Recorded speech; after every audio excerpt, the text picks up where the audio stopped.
हरे हरे हरे कृष्णा कृष्ण कृष्ण हरे हरे। यो शरीर नै धाम हो, जबसम्म आत्मा छ त्यही नै त राम हो। जसले मिठो बोल्दछ त्यही नै त राम हो, जसले मिठो बोल्दछ। जिउँदो जाग्दो आत्माको फुल शरीर मात्र हो, जिउँदो जाग्दो आत्माको फुल शरीर मात्र हो। यो त खाली माटो हो, आत्माको यो मन्दिर हो। यो त खाली माटो हो, आत्माको यो मन्दिर हो। तिमी रुँदा जगत हँस्छ किन होला सोध्यौ कि, तिमी हाँस्दा जगत रुन्छ यसको कारण बुझ्यौ कि। यो शरीर नै धाम हो, जबसम्म आत्मा छ त्यही नै त राम हो। जसले मिठो बोल्दछ त्यही नै त राम हो, जसले मिठो बोल्दछ। साधु सन्त घुम्दै फिर्दै हाम्रो घर आउँछन्, साधु सन्त घुम्दै फिर्दै हाम्रो घर आउँछन्। ज्ञानको कुरा सोध अनि निन्दा कहिले नगर, ज्ञानका कुरा सोध अनि निन्दा कहिले नगर। साँचो साँचो बोल अनि झुटो कहिले नबोल, साँचो साँचो बोल अनि झुटो कहिले नबोल। ईश्वरको भक्ति गर्ने बाटो तिमी खोज, ईश्वरको भक्ति गर्ने बाटो तिमी खोज। यो शरीर नै धाम हो, जबसम्म आत्मा छ त्यही नै त राम हो। जसले मिठो बोल्दछ प्राणसित आत्मा जान्छ शरीर यो छोडेर, प्राणसित आत्मा जान्छ शरीर यो छोडेर। कहिले ज्ञान आउँछ तिम्रो जीवन बित्यो घुमेर, देखे जाति जगत सबै मेरो भन्ने, देखे जाति जगत सबै मेरो भन्ने। हृदय खाली हात गए मै हुँ भन्ने सबै, हृदय खाली हात गए मै हुँ भन्ने सबै। यो शरीर नै धाम हो, जबसम्म आत्मा छ त्यही नै त राम हो। जसले मिठो बोल्दछ त्यही नै त राम हो, जसले मिठो बोल्दछ। नमो भगवती वासुदेवाय नमः। र अहिले ब्रह्मा पुराण अध्ययन हुँदैछ। ब्रह्मा यो ठुलो अध्याय भएकोले गर्दा दुई पाठ गरेको हो। अघि फर्स्ट भाग भने अहिले सेकेन्ड भाग। अब यहाँ के भन्नुहुँदैछ भने श्रद्धा कल्पमा यहाँ भन्नुहुन्छ, इसीलिए संपूर्ण कामनाओं के सिद्धि तथा पाप से मुक्ति चाहने वाला प्रत्येक मनुष्य उचित है कि वो भक्तिपूर्वक पितरों की पूजा करे। पूजा गर्नु अनिवार्य छ। पितृहरूलाई श्रद्धा में तृप्त किए हुए पितर मनुष्य के लिए वसु रुद्र आदित्य नक्षत्र ग्रह और तारों की प्रसन्नता का संपादन करते हैं भनेर यहाँ बताउनु है। इतने ही नहीं, वो आयु प्रजा धन विद्या स्वर्ग मोक्ष सुख भी तथा राज्य भी देते हैं। पितृले नै सबै कुरो हामीलाई प्राप्त गर्दछन्, दिनुहुन्छ भनेर यहाँ बताउनु भयो। अब पितरोको पूर्व है कि अपेक्षा अपराह्न अधिक प्रिय है भनेर यहाँ बताउनु। अपराह्न दिउँसो गरे मध्य दिउँसो गरेको श्राद्ध अति प्रिय छ भनेर यहाँ घर पर आए हुए ब्राह्मणों को स्वागत पूर्वक पूजन करके उन्हें पवित्र युक्त हाथों से आचमन कराए भनेर यहाँ बताउनुहुन्छ। पश्चात आसनों पर बिठाए फिर विधि पूर्वक श्रद्धा करने का उन श्रेष्ठ ब्राह्मणों को भोजन कराने के पश्चात भक्तिपूर्वक प्रणाम करे और प्रिय वचन कहकर विदा करे। देवरा दरवाजे तक उन्हें पहुंचाने के लिए पीछे पीछे जाए और उनकी आज्ञा लेकर लौट आए। तदंतर नित्य क्रिया और अतिथियों का भोजन कराए। भनेर यहाँ बताउनु भयो, कहीं कहीं श्रेष्ठ पुरुषों का विचार है कि ये नित्य कर्म भी पितरों का ही उद्देश्य से होते हैं। दूसरे लोगों का कहना है कि इसी पितरों का कोई संबंध नहीं है, शेष कार्य सदा की भांति करे। जिन्होंने कहीं मत है कि पितरों के लिए पृथक पाक बनाकर श्रद्धा करना चाहिए। कुछ लोगों का विचार है कि ऐसे ना करें, पहले बने हुए पाक गए ही अन्न लेकर शव कार्य का पूर्वतः करना चाहिए। तदंतर श्रद्धा करता मनुष्य अपने भृत्य आदि को साथ अविष्ट अन्न भोजन करे। धर्मज्ञ पुरुष को इसी प्रकार एकाग्रचित्त होकर पितरों को श्रद्धा करना चाहिए और जिस प्रकार ब्राह्मणों को संतोष हो उसे चेष्टा करनी चाहिए। भनेर यहाँ बताउनु। अब मैं श्रद्धा में त्याग देने योग्य अधम ब्राह्मणों को वर्णन करता हूँ। अब मित्रद्रोही, हेर्नुहोस् है, ब्राह्मण कस्तो भने मित्रद्रोही, खराब नखो वाले, नपुंसक, कायर, क्षयका रोगी, क्षय रोगका कोडी, व्यापारीलाई पनि निषेध गरियो। काले दाँतो वाले, गन्जा, काना, अन्धा, बहिरा, जड, गुङ्गा, पंगु, हिजडा, खराब चमड़े वाले, हीनांगा, लाल आँख वाले, कुबड़ा, बोना, विकराल, अलसी, मित्र को प्राप्ति, शत्रु भाव रखने वाला, कलंकित कुल में उत्पन्न, पशु पालन करने वाला, अच्छी आकृति से हीन परिवर्तित, छोटे भाई के विवाहित होने पर भी स्वयं अविवाहित रहने वाला, परिवेत्ता, बड़े भाई के ब्याह से पहले ही विवाह कर लेने वाला, परिवेदानिक का बड़ी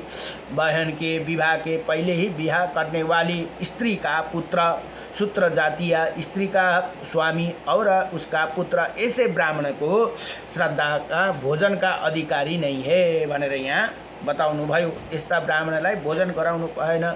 शूद्र के पुत्र का संस्कार करने वाला, अविवाहित जो दूसरे की पत्नी रह चुकी हो, ऐसे स्त्री का पति, वेतन लेकर पढ़ाने वाला, वैसे ही गुरु से पढ़ने वाले ही, सूतक के अन्न पर जीवों का निर्वहन करने वाला, सोमरस का विक्रिया करने वाला, चोर पतिता ब्याज लेकर खाने वाला, सठ चुगलखोर, वेदों का त्याग करने वाला, अग्निहोत्र को त्यागी ही, राजा का पुरोहित, सेवक विद्याहीन, देश रखने वाला, विद्वान पुरुष से शत्रुता रखने वाला, दुर्दश, क्रूर, मूढ़, मंदिर का आया पर जीने वाला, नक्षत्र बताने वाला, बाण बनाने वाला और यज्ञ के अनधिकारी पुरुषों से यज्ञ कराने वाला, ये तथा अन्य जितने भी निंदित और अधम ब्राह्मण है उन्हें श्रद्धा में सम्मिलित न करें,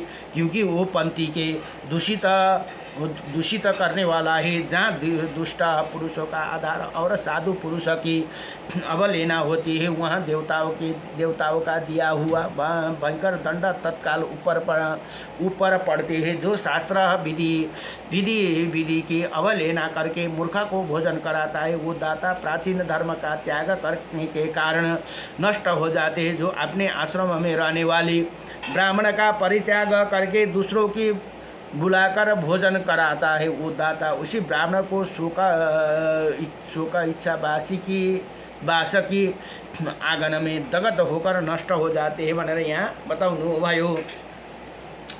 वस्त्र बिना कोई क्रिया, यज्ञ, वेद अध्ययन और तपस्या नहीं होती, अतः श्रद्धा कल्प में वस्त्र का दान विशेष रूप से करना चाहिए।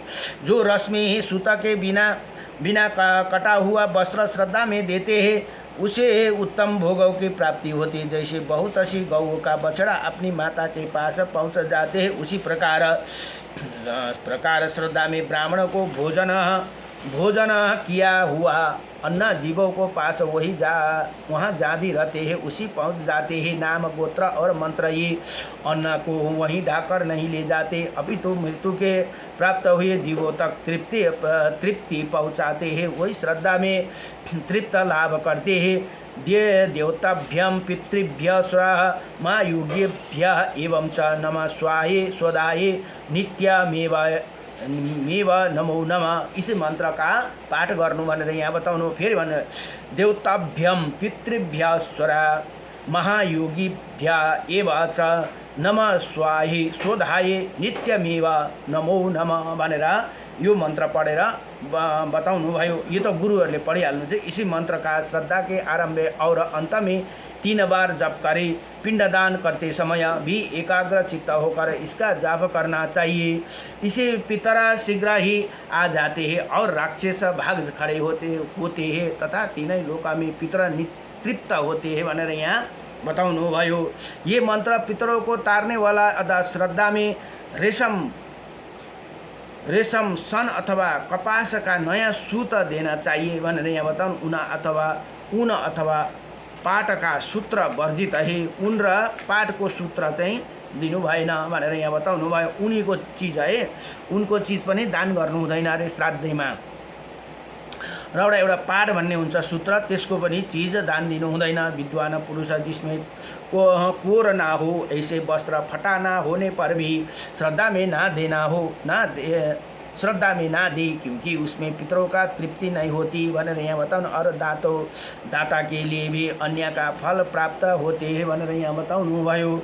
अब दाता पिता आदि जो जीवित हो उसके पिंड नहीं देना चाहिए, अपितु उसे विधि पूर्वक उत्तम अन्न भोजन करना चाहिए।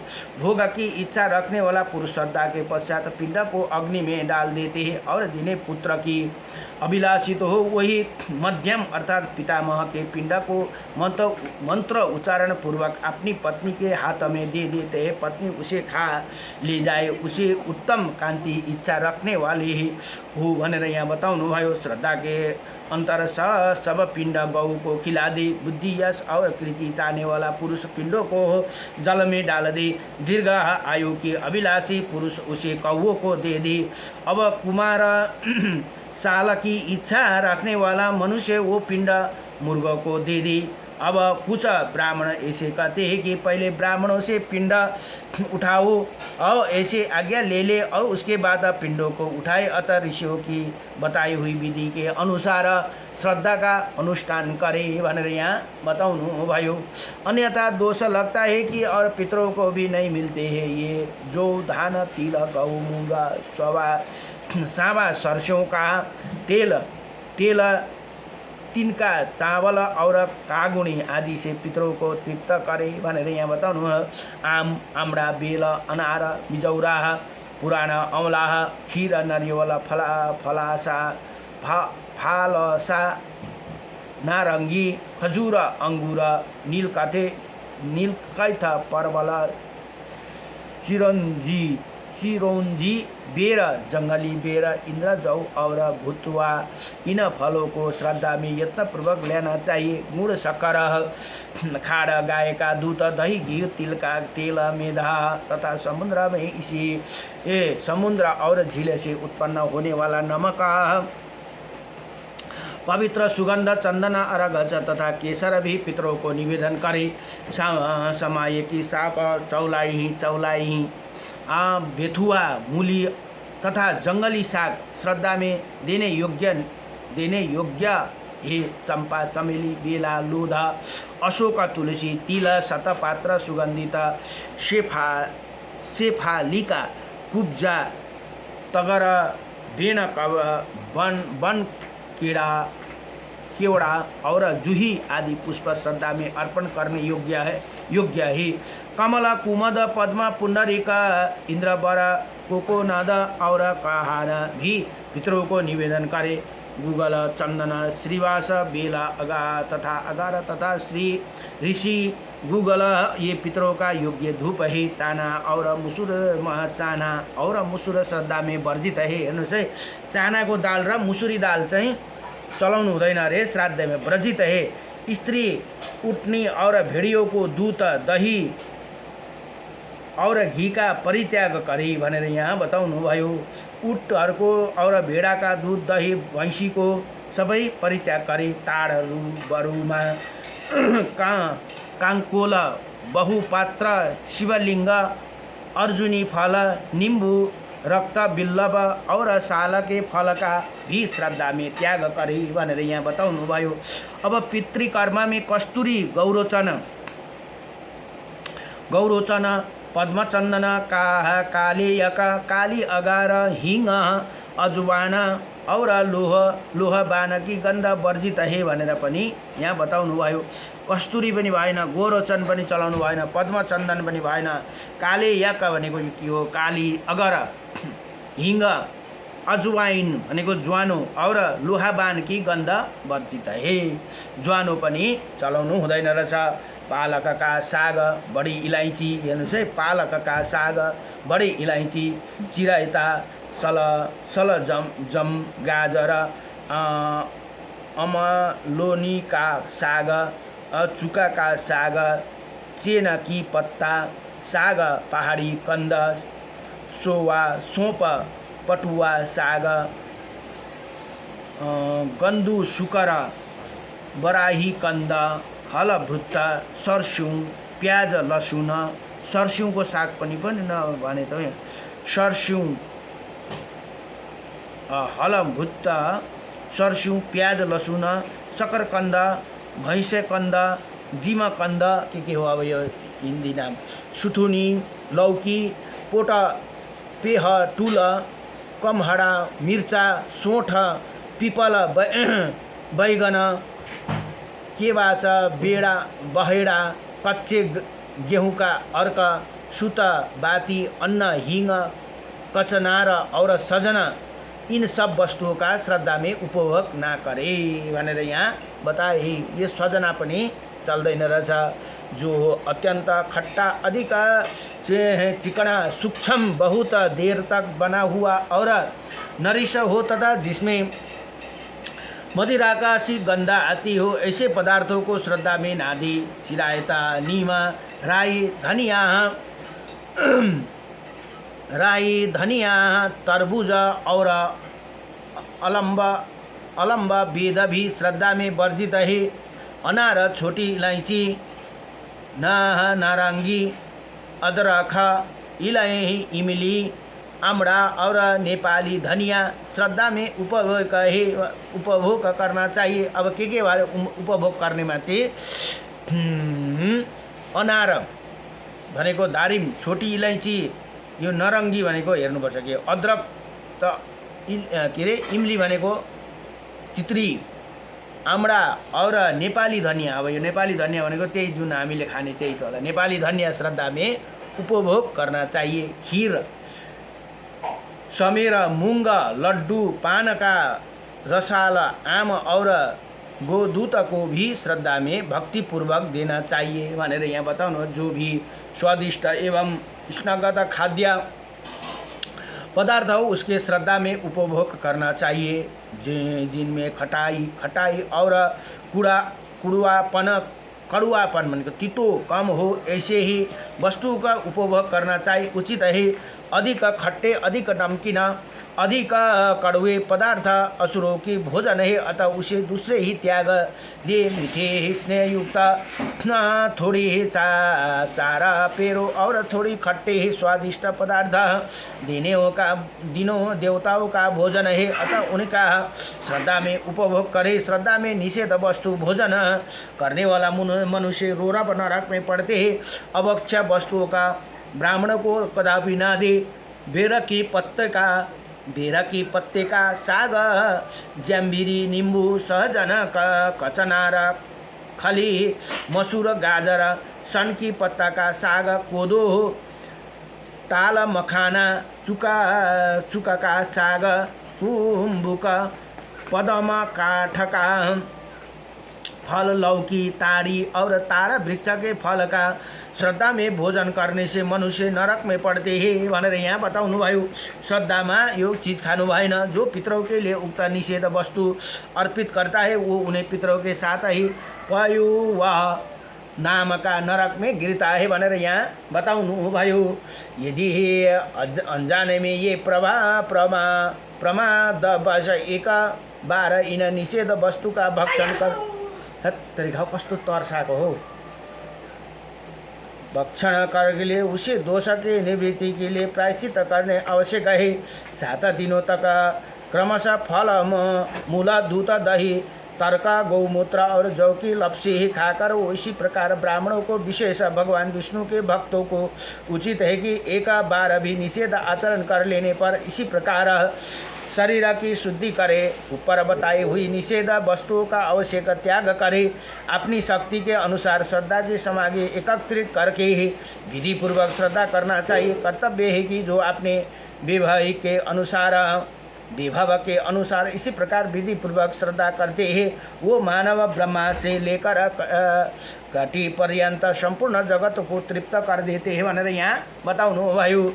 अब मुनियों फेरि सोध्नुहुन्छ, हे ब्राह्मण, जिनके पिता तो जीवित हो किंतु पितामह और पर पितामह की मृत्यु हो गई उसे किस प्रकार श्रद्धा करना चाहिए ये विधि पूर्वक बतलाइए भनेर यहाँ फेरि बडो उत्तम प्रश्न सोध्नुभयो।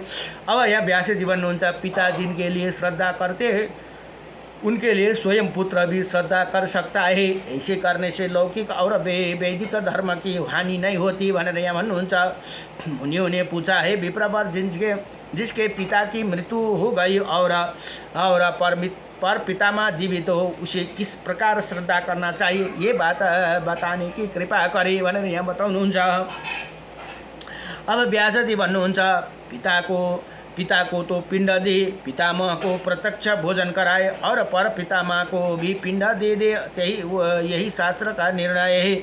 मेरे मरे हुए पिंड देने और जीवित भोजन कराने का विधान है। उसी अवस्था में सपिंडीकरण और पारुण श्रद्धा नहीं हो सकता भनेर यहाँ बताउनुभयो। जो मनुष्य श्रद्धा संबंधी विधि का पालन करते हैं वही आयु, धन और पुत्र के साथ ही वृद्धा को प्राप्त होते हैं, इसी में तनिक भी संदेह नहीं। जो श्रद्धा के समय इसी पितृमेधा विषय का अध्ययन पाठ करता है उसे दिए हुए अन्न पितृलोक 3 युगों तक खाते रहते हैं। इसी प्रकार मैंने ये श्रद्धा कल्प का वर्णन किया। ये पाप का नाश हो, पुण्य की वृद्धि करने वाला श्रद्धा के अवसर पर मनुष्य को स्वयं चित्त होकर इसका श्रवण और पाठ करना चाहिए भनेर यहाँ बताउनुभयो।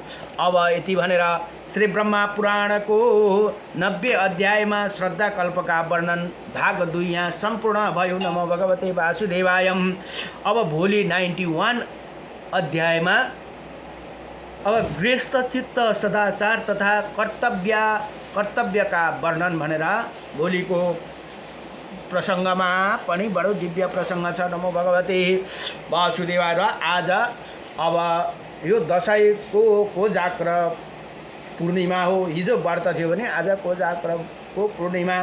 अब आजदेखि दशैँ पनि बिदा भयो। अब आजको 15 दिनमा फेरि लक्ष्मी पूजा, गाई तिहार, औँसी भनेर पर्दछन्। आज हिजो व्रत थियो भने आज पूर्णिमा है। आजदेखि आज टिकाहरू सबै सेलाउने आजै हो। दशैँलाई बिदा गर्ने तिथि आजै हो। नमो भगवते वासुदेवाय।